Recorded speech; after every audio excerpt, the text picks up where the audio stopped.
ოქტომბერი კიბერდანაშაულთან ბრძოლის საერთაშორისო თვეა. შავი პარასკევის მოახლოებასთან ერთად გაიზარდა თაღლითური სქემების რაოდენობაც სოციალურ ქსელში.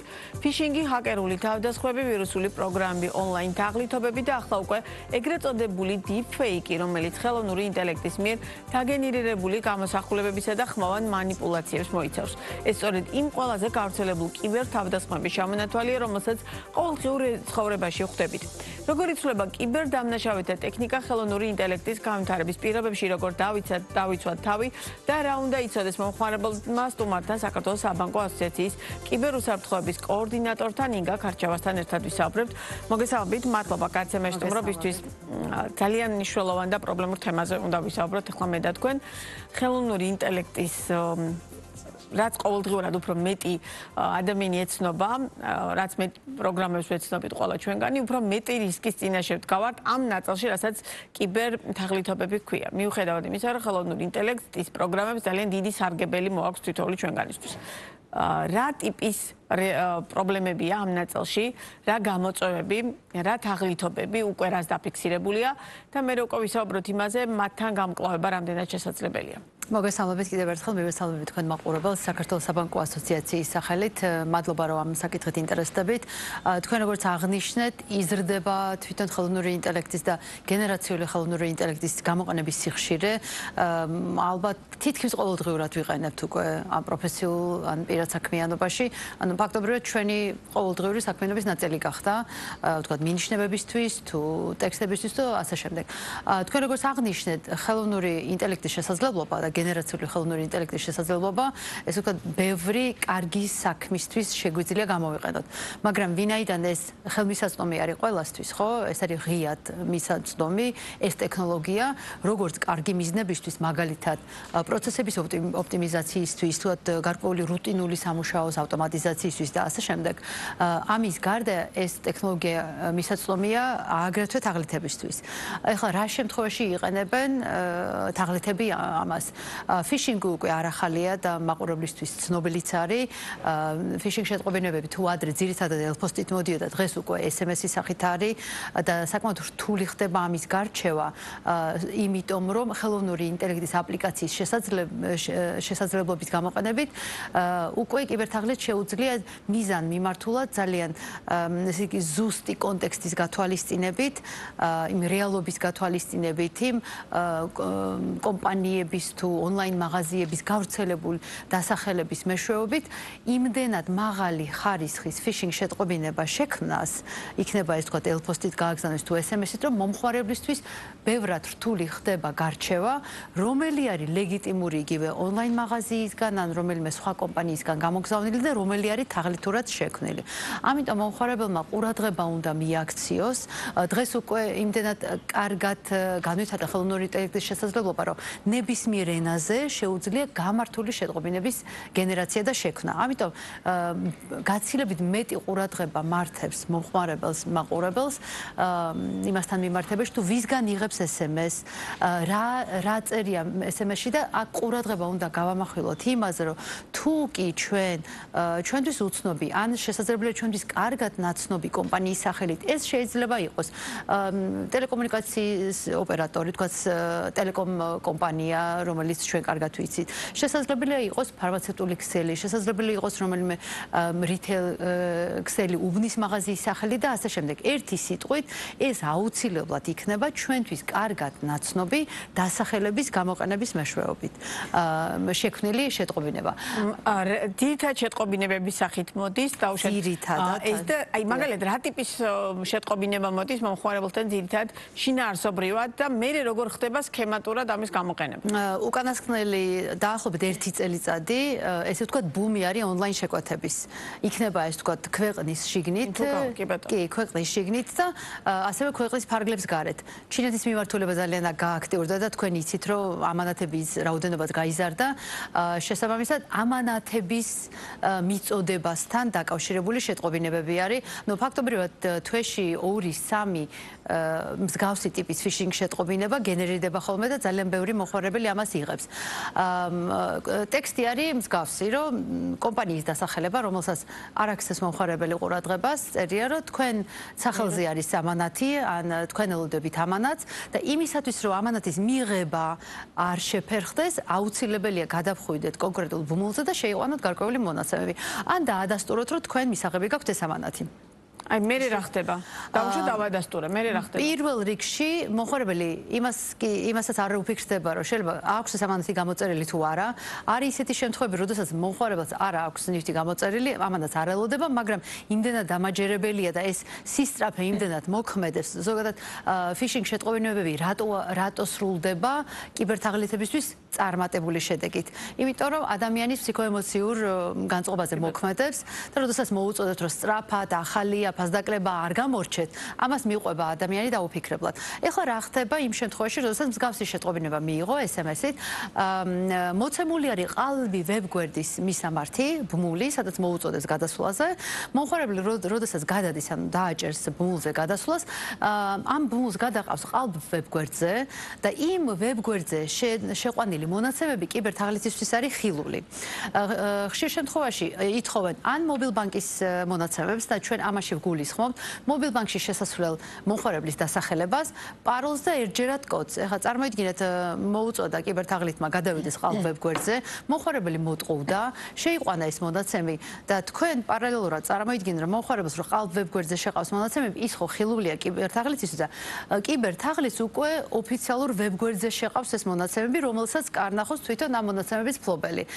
მომხმარებლის დასახელებას და პაროლს რო შეიყვანს, უკვე ერთჯერადი კოდის გენერაციასაც ესე ვთქვათ უთითებს და მომხმარებელი ამ მიღებულ ერთჯერად კოდს ისე მიდის ამ ყალბ ვებგვერდზე შეყავს. სტატისტიკა როგორია ამ შემთხვევაში, მაგალითად, რამდენად აქტიურად, რამდენად დიდი რაოდენობით არის ასეთი პრობლემა და მაგალითად საქართველოს საფინანსო სექტორში, საბანკო სექტორში რამდენად წვავეთ ვაწყდებით აი ამ ტიპის პრობლემას, რომელიც ახლა მე და თქვენ ვსაუბრობთ.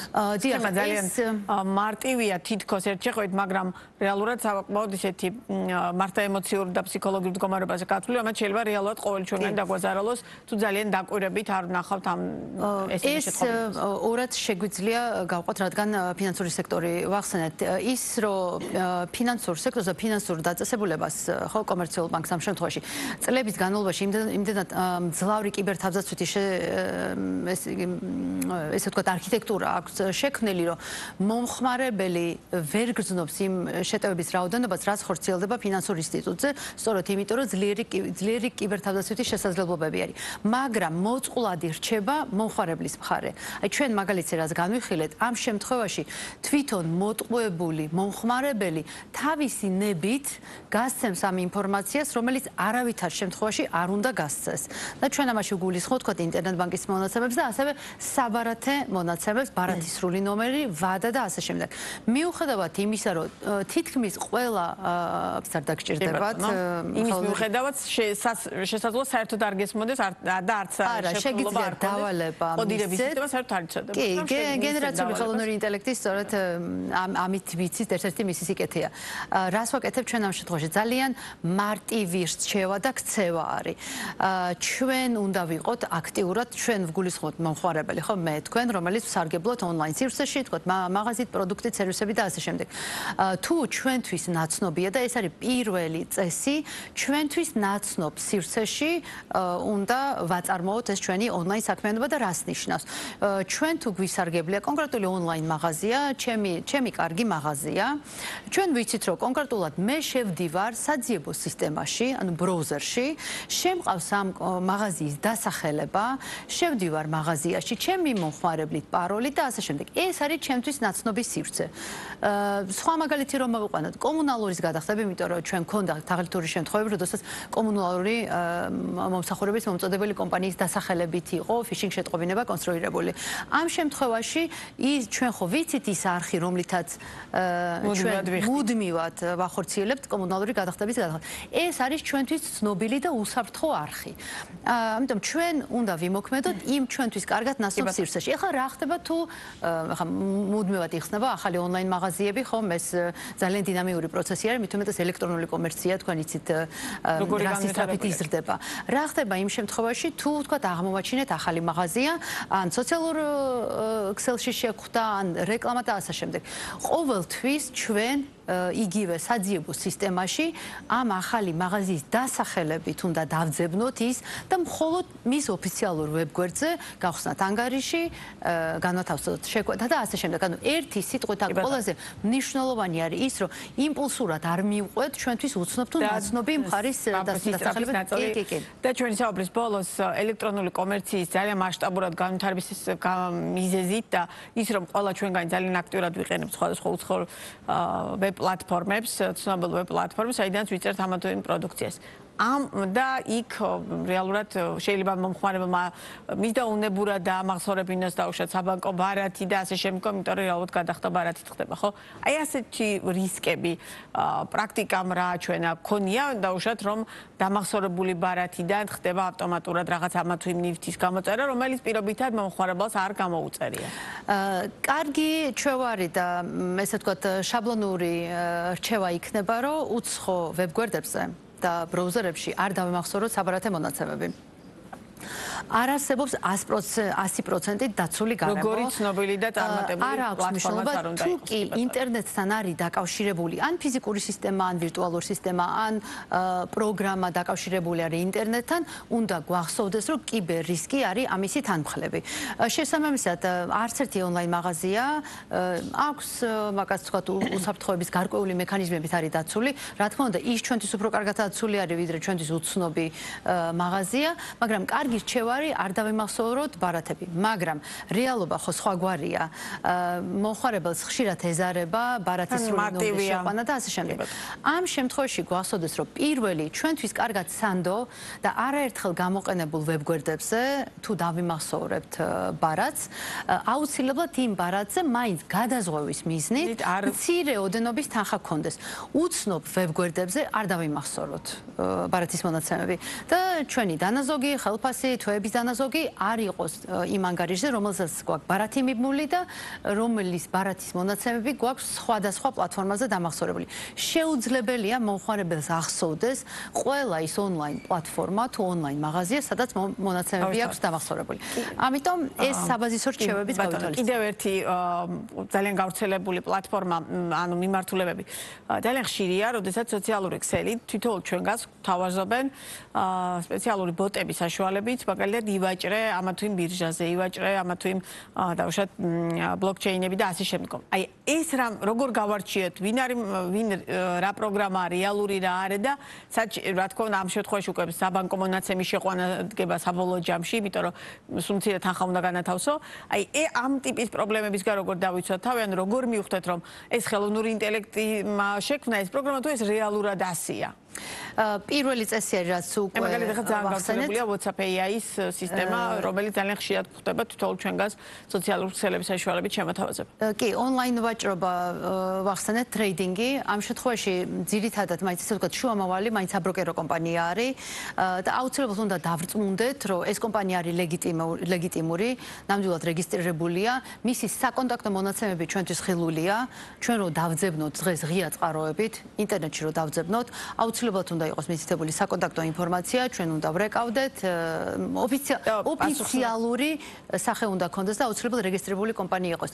მეორე, შარშან გქონდა ისეთი შემთხვევა, როდესაც საბროკერო კომპანიის სახელით ეს რა თქმა უნდა იყო ყალბი კომპანიები და სწორედ ეს იყო ერთ-ერთი თქვა სოციალური ინჟინერიის და ფიშინგის ტიპი, როდესაც საბროკერო მომსახურებას თავაზობდნენ მომხმარებლებს სხვადასხვა სოციალური საკომუნიკაციო პლატფორმებით, მათ შორის WhatsApp-ით, Messenger-ით და როდესაც მომხმარებელი ვერ ერკვეოდა, იმიტომ რომ საკმაოდ ბუნდოვანი იყო შეთავაზება, ანგარიშის გახსნა, საბროკერო ანგარიშის გახსნა და ასე შემდეგ, ეს თაღლითები სთავაზობდნენ მომხმარებლის მოწყობილობაზე დისტანციურ წვდომით შემოსვლას და შემდეგ უკვე უკვე სრული წვდომა ჰქონდათ ამ მოწყობილობაზე. ძალიან მნიშვნელოვანია ეს გავითვალისწინოთ, რომ უცხო პირს და განსაკუთრებით მსგავსი ტიპის შეთავაზებით, სადაც ვთქვათ, გარკვეული ფინანსური რისკი შესაძლებელი იყოს, არც ერთ შემთხვევაში არ უნდა დავუსვათ წვდომა. და ამ შემთხვევაში საყურადღებო ის იყო, რომ აბსოლუტურად ლეგიტიმური და კარგი ხელსაწყო იყო გამოყენებული, რომელსაც 700 მილიონი მომხმარებელი ყავს და IT მხარდაჭერის გუნდები დისტანციურად ბევრ ტექნიკურ პრობლემას უგვარებდნენ თანამშრომლებს. საუბარი არის AnyDesk-ზე და წარმოიდგინეთ, უკვე ღიად არსებული, ისე როგორც ხელოვნური ინტელექტის სიკეთეზე საუბრობდით, რომელიც მისაწვდომია თაღლითებისთვის. ეს კარგი დისტანციური წვდომის ხელსაწყო გამოიყენეს კიბერთაღლითებმა, რომ სწორედ მომხმარებლის მოწყობილობაში შეეღწიათ. ამიტომ არც ერთ შემთხვევაში მსგავს შეთავაზებაზე არ უნდა დავთანხმდეთ. ძალიან დიდი მადლობა საინტერესო საუბრისთვის, თემა ამოუწორავი, ამიტომ სიამოვნებით გიმასპინძლებ სხვა დროსაც ბიზნეს პარტნიორის ეთერში ამ თემაზე სასაუბროთ, იმიტომ რომ ძალიან პრობლემურ თემას ვეხებით. ინგა ქარჩავა იყო ბიზნეს პარტნიორის პირდაპირ ეთერის სტუმარი.